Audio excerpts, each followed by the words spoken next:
हरे कृष्ण, राधे राधे। सभी भक्तों को सादर प्रणाम। भक्तों, कार्तिक मास महात्म्य की कल के अध्याय में आपने रसपान किया था कार्तिक मास का महात्म्य, तुलसी जी का महात्म्य तथा भगवान को तुलसी इतनी अधिक प्रिय क्यों है। अब रसपान कीजिए उसके आगे की कथा का। नारद जी कहने लगे कि हे राजा पृथु, जालंधर ने हमारा बड़ा आदर किया और सत्कार किया।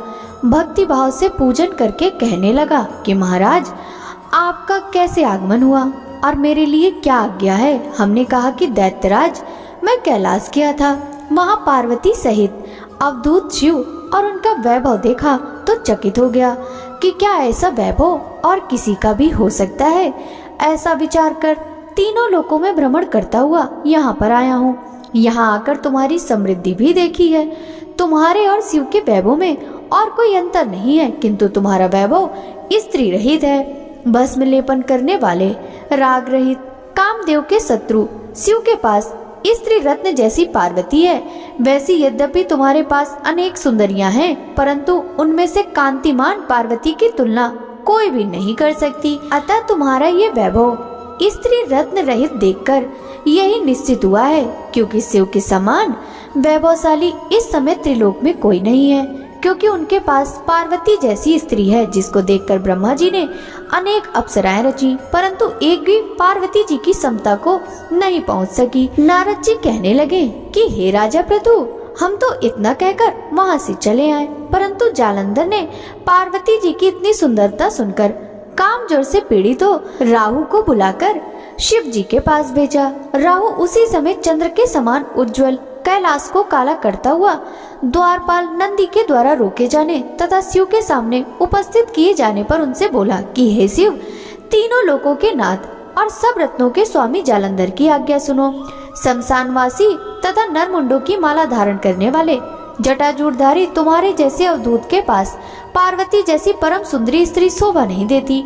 मैं तीनों लोकों का नाथ, सब रत्नों का स्वामी हूँ, क्योंकि पार्वती भी स्त्री रत्न है, अतः वह मेरे साथ शोभा दे सकती है।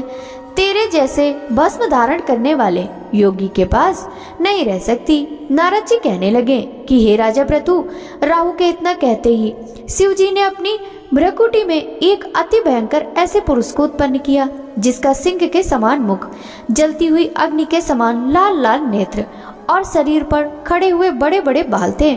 उत्पन्न होते ही जब वह राहु को खाने के लिए आगे बढ़ा, तो राहु भयभीत होकर कहने लगा कि हे शिव, मैं ब्राह्मण हूँ और दूत भी हूँ, अतः तुम मुझको मत मारो।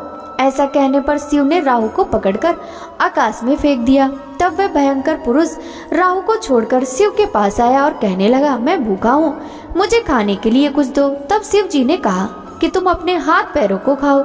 जब वह हाथ पैरों को खाता हुआ सारे धड़ को खा गया, केवल मुख ही बचा। तब शिव जी ने प्रसन्न होकर कहा कि आज से तुम्हारा नाम कीर्ति मुख होगा और तुम हमारे द्वारपाल होगे। पहले तुम्हारी पूजा होगी, तुम्हारी पूजा बिना हमारी पूजा निष्फल होगी। उधर राहु आकाश में जाकर बर्बर देश में गिरा। राहु की ऐसी दशा सुनकर जालंधर को बड़ा क्रोध आया और वह दैत्यों की 1 करोड़ सेना लेकर अपनी पुरी से बाहर निकला। बाहर निकलते ही सामने एक आंख वाले शुक्राचार्य और अंगहीन राह मिले। इनके अतिरिक्त और भी अनेक अपशकुन हुए, परंतु वह रुका नहीं। तब दैत्य सेना सारे आकाश में छा गई। जब देवताओं ने जालंधर की कैलाश पर चढ़ाई देखी, तो छिपकर शिव जी महाराज को खबर दी। श्री शिव जी ने उसी समय विष्णु भगवान का स्मरण किया। स्मरण करते ही भगवान वहां आकर उपस्थित हो गए। तब शिव जी ने कहा कि भगवान, आपने देवताओं को पीड़ा देने वाले इस दैत्य को मारा क्यों नहीं? इतना ही नहीं, आप वहां जाकर उसके घर में विराजमान क्यों हो गए? तब विष्णु जी कहने लगे कि यह आपके अंश से उत्पन्न हुआ है और लक्ष्मी जी का भाई है, इस कारण हमने इसको नहीं मारा। यह आपके हाथ से ही मारा जाएगा। तब शिव जी बोले, यह तेजस्वी दैत्य हमसे नहीं मारा जाएगा, आप सब इसको मारने के लिए अपना अपना तेज दीजिए। तब विष्णु सहित सब देवताओं ने अपना अपना तेज दिया। इसके बाद शिव जी ने उस तेज को इकट्ठा करके ज्वालामाली सुदर्शन चक्र बनाया और एक वज्र बनाकर जालंधर से युद्ध करने को तैयार हो गए। शिव जी के भूतगढ़ों की सेना में समस्त देवगढ़ भी आकर सम्मिलित हो गए। उधर कैलाश के निकट जालंधर अपनी सेना लेकर आ पहुंचा इधर कीर्तिमुख नंदी आदि सब गण देवसेना भी मैदान में आ डटी। तब जालंधर और देवताओं का ऐसा घोर संग्राम हुआ जिससे सारा विश्व कंपायमान हो उठा। युद्ध में जितने भी दैत्य मारे जाते थे उन सबको दैत्य गुरु शुक्राचार्य अपनी संजीवनी विद्या से जीवित कर देते थे।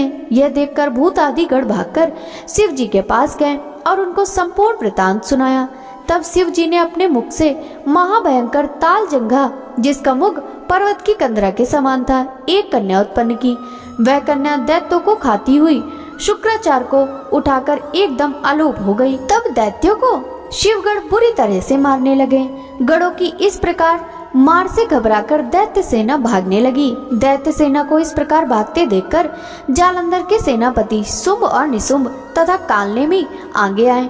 इनको देखकर दैत्यों ने अनेक प्रकार से देव सेना पर प्रहार किए, जिससे देव सेना मार खाकर भागने लगी। तब गणेश और शुंभ का महाघोर युद्ध हुआ। इस प्रकार अपनी सेना को भागती देखकर जालंधर स्वयं रण क्षेत्र में आया। देव सेना की ओर से वीरभद्र अनेक प्रकार के प्रहार जालंधर पर करता रहा। तब जालंधर ने क्रोध पर आकर अपना परिघ उस पर दे मारा और उसके रथ की पताका काट दी। साथ ही जालंधर ने बाण वर्षा करके देव सेना में भगदड़ मचा दी। अपनी सेना की ऐसी स्थिति देखकर शिव जी बैल पर चढ़कर युद्ध के लिए आए और आते ही दैत्य सेना पर बाणों के तीव्र प्रहार किए। इन प्रहारों से दैत्य सेना इस प्रकार भागने लगी जैसे कार्तिक मास के व्रत से पाप भाग जाते हैं। उसी समय शिव जी ने अपने बाणों के प्रहार से खड़ग रोमा का सिर काटकर पृथ्वी पर गिरा दिया। तब जालंधर ने महाघोर ललकार की तो शिव जी ने उसके रथ के घोड़ों और सारथी को भी मार गिराया। तब जालंधर पैदल ही अपना खड़ग लेकर शिव जी की ओर दौड़ा। शिव जी ने तत्क्षण एक मुक्का उसकी छाती में मारा, जिससे वह कुछ विवल हो गया। इस प्रकार जब दैत्य ने देखा कि शिव अजय हैं, तो उसने गंधर्व माया रची। गंधर्व और अप्सराएं नाचने और गाने लगी। शिव जी भी इस माया में फंसकर नाचने और गाने लगे। जालंधर दैत्य श्री शिव जी को माया में फंसा देखकर महादेव जी का रूप धारण करके पार्वती जी के पास गया और पार्वती जी का रूप देखकर कामांध हो गया। पार्वती जी महादेव जी को आया देखकर खड़ी हो गई, परंतु तत्काल ही राक्षसी माया समझकर वहां से अंतर ध्यान हो गई। तब जालंधर पुनः युद्ध भूमि में आया। उधर जालंधर के चले जाने के बाद पार्वती जी ने भगवान विष्णु का स्मरण किया। तब भगवान विष्णु ने वहां उपस्थित होकर पार्वती जी को आश्वासन दिया। भगवान विष्णु ने सोचा कि जालंधर ने स्वयं अपनी मृत्यु का रास्ता बता दिया।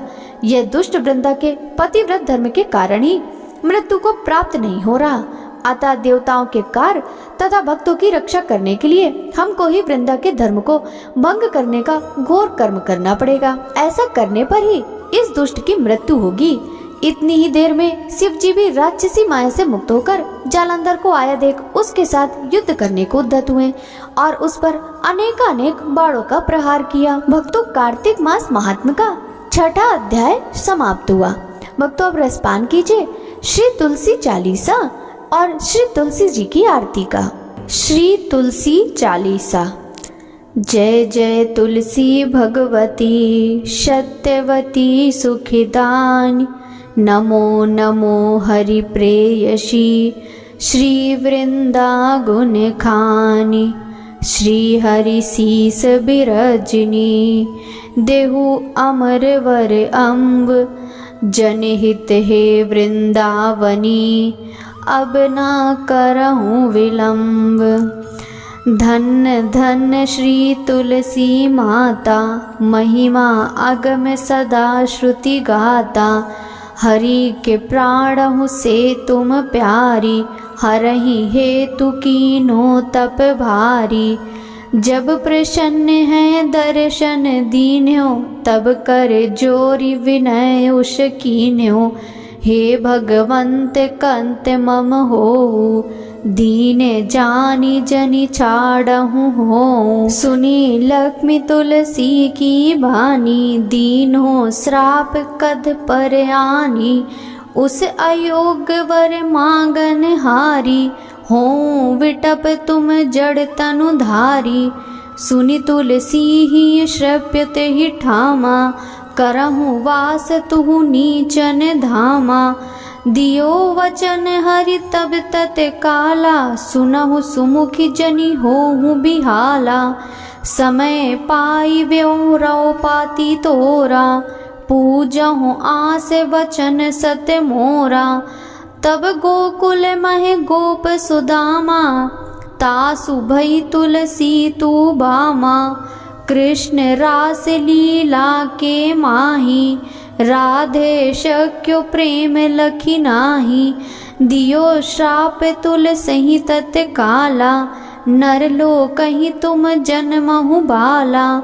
यो गोप वह दानव राजा, शंख चूड़ नामक सिर ताजा। तुलसी भई तासु की नारी, परम सती गुण रूप अगारी। आशद्वय कल्प बीत जब गयऊँ, कल्प तृतीय जन्म तब भयऊँ। वृंदा नाम भयो तुलसी को, असुर जलंधर नाम पति को। करियति द्वंद्व अतुल बल धामा, लीना शंकर से संग्रामा। जब निज सैन्य सहित शिव हारे, मरहि न तब हर हरहि पुकारे। पतिव्रता वृंदा थी नारी, को न सके पति ही संहारी। तब जलंधर ही भेष बनाई, वृंदा डिग हरि पहुँच्यो जाई। शिव हित लहि करि कपट प्रसंगा, कियो सतीत्व धर्म तो ही भंगा। भयो जलंधर कर संहारा, सुनि उर शोक उपारा। तेहि चढ़ दियो कपट हरि टारी, लखी वृंदा दुख गिरा उचारी। जले अंदर जस हत्यो अभीता, सोई रावण तस हरहि सीता। अस प्रस्तर शम हृदय तुम्हारा, धर्म कंडी मम पतहि सहारा। यही कारण लहि श्राप हमारा, होवे तनु पासाड़ तुम्हारा। सुनि हरि तुरतहि वचन उचारे, दियो श्राप बिना विचारे। लख्यो ना निज कर तूती पति को, छलन चयो जब पार्वती को। जड़मति तुहु अस हो जड़ रूपा, जग मह तुलसी विटप अनूपा। धग्व रूप हम साली ग्रामा, नदी गंड की बीच ललामा। जो तुलसी दल हमई चढ़ई हैं, सब सुख भोगी परम पद पई हैं। बिनु तुलसी हरि जलत शरीरा, अतिशय उठत शीस उर पीरा। जो तुलसी दल हरि सिर धारत, सो सहस्त्र घट अमृत डारत। तुलसी हरि मन रंजनी हारी, रोग दोष दुख भंजनी हारी। प्रेम सहित हरि भजन निरंतर, तुलसी राधा में नाही अंतर। व्यंजन हो 56 प्रकारा, बिनु तुलसी दल नहीं हरहि प्यारा। सकल तीर्थ तुलसी तरु छाई, लहत मुक्ति जन संशय नाही। कवि सुंदरिक हरि गुण गावत, तुलसी निकट सहस गुण पावत। बसत निकट दुर्वासा धामा, जो प्रयास ते पूर्व ललामा।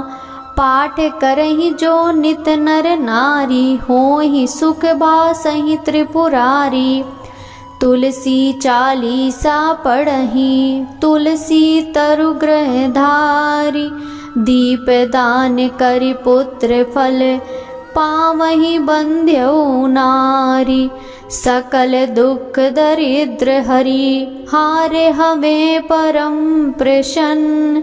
आसहि धन जन लड़हि ग्रह, बसहि पूर्णान। लाही अभिमत फल जगत मह, लाही पूर्ण सब काम।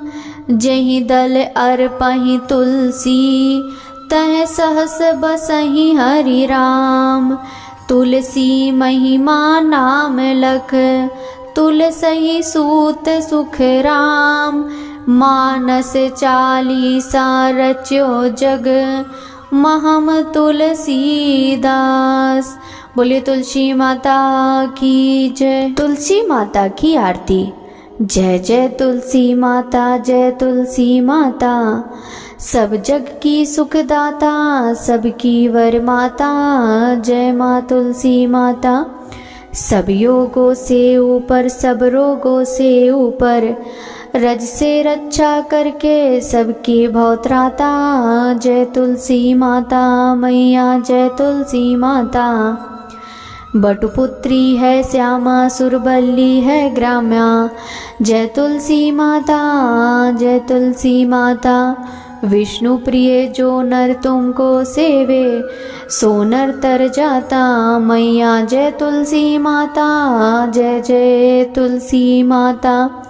हरि के शीस विराजत, त्रिभुवन से हो वंदित, पतित जनों की तारिणी तुम हो विख्याता। मैया जय तुलसी माता, जय जय तुलसी माता। लेकर जन्म विजन में आई दिव्य भवन में, मानव लोक तुम्ही से सुख संपत्ति पाता। जय तुलसी माता, जय जय तुलसी माता। हरि को तुम अति प्यारी, श्याम वर्ण सुकुमारी, प्रेम अजब है उनका तुमसे कैसा नाता। जय तुलसी माता। हमारी विपद हरो तुम कृपा करो माता।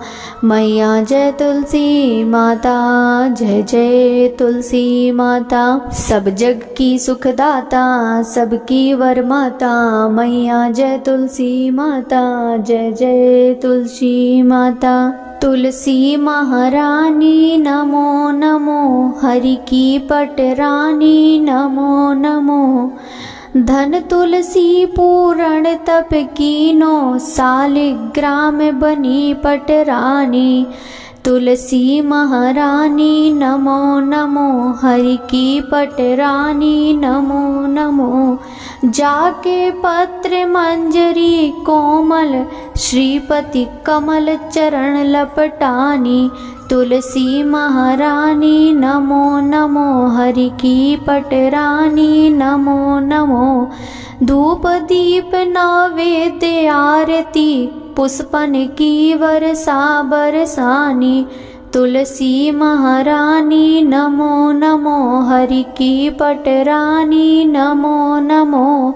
56 भोग 3600 व्यंजन, बिन तुलसी हरि एक न मानी। तुलसी महारानी नमो नमो, हरि की पटरानी नमो नमो। सभी सखी मैया तेरो यस गावे, भक्ति दान दी जय महारानी। नमो नमो तुलसी महारानी। तुलसी महारानी नमो नमो, तुलसी महारानी नमो नमो। हरि की पटरानी नमो नमो। तुलसी माता की जय।